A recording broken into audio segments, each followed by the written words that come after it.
BTC top news में आप सभी का स्वागत है। दोस्तों, इनकम टैक्स डिपार्टमेंट के फॉर्म 26A में आपको की गई किसी भी प्रकार की पेमेंट पर काटे गए टीडीएस या टीसीएस की डिटेल होती है। आप इसे अपने पैन नंबर की मदद से इनकम टैक्स डिपार्टमेंट की वेबसाइट पर लॉगिन करके बड़ी आसानी से चेक कर सकते हैं। अभी हाल ही में इनकम टैक्स डिपार्टमेंट ने फॉर्म 26A में कई बड़े बदलाव किए हैं। इसमें अब हाई वैल्यू ट्रांजैक्शंस की भी डिटेल होगी। यह उन ट्रांजैक्शंस की डिटेल होगी जिन्हें आपने यानी एक टैक्स पेयर ने किसी फाइनेंशियल ईयर के दौरान किया है। नया form 26A electronic return file करने में भी मदद करेगा। फॉर्म 26A आपका सालाना टैक्स स्टेटमेंट होता है। दोस्तों, आप अपने पैन नंबर की मदद से इसे इनकम टैक्स की वेबसाइट से निकाल सकते हैं। यह आपकी एक टैक्स पासबुक की तरह होता है, जैसे आपकी बैंक पासबुक होती है और उसमें आपके जमा किए गए और निकाले गए पैसों की डिटेल्स होती है। ठीक उसी तरह ये आपकी एक टैक्स पासबुक होती है जिसमें ये डिटेल दिखाई गई होती है कि आपका टैक्स कहाँ से कितना कितना टैक्स कटा है और कितना कितना आपको भुगतान किया गया है। नए फॉर्म में फाइनेंशियल ट्रांजैक्शंस की पूरी डिटेल होगी। पहले केवल टीडीएस और टीसीएस की डिटेल के अलावा रिफंड से जुड़ा डाटा इसमें उपलब्ध होता था।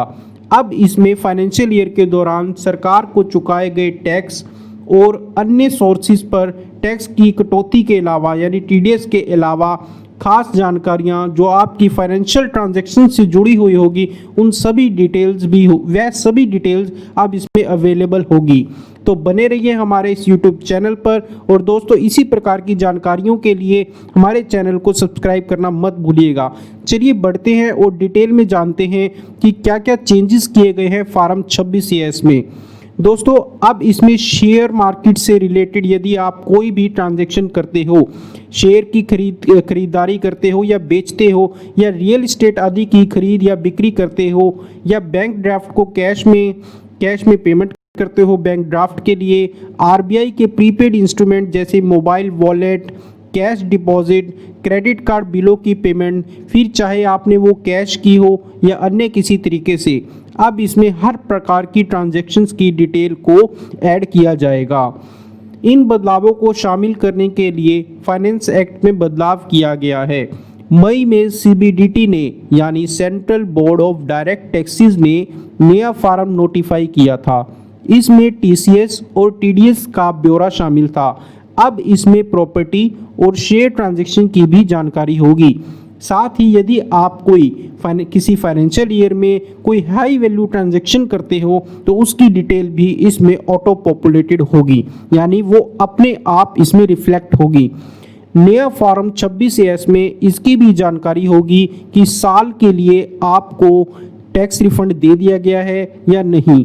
पहले आपको इसे चेक करने के लिए वेबसाइट पर अलग से लॉगिन करके अलग ऑप्शन के ज़रिए इसे चेक करना पड़ता था, लेकिन अब इसमें आपको रिफंड की डिटेल फॉर्म 26A में ही दिखाई देगी। तो दोस्तों, ये था फॉर्म 26A को लेकर के किए गए चेंजेस के ऊपर हमारा एक न्यूज़ वीडियो।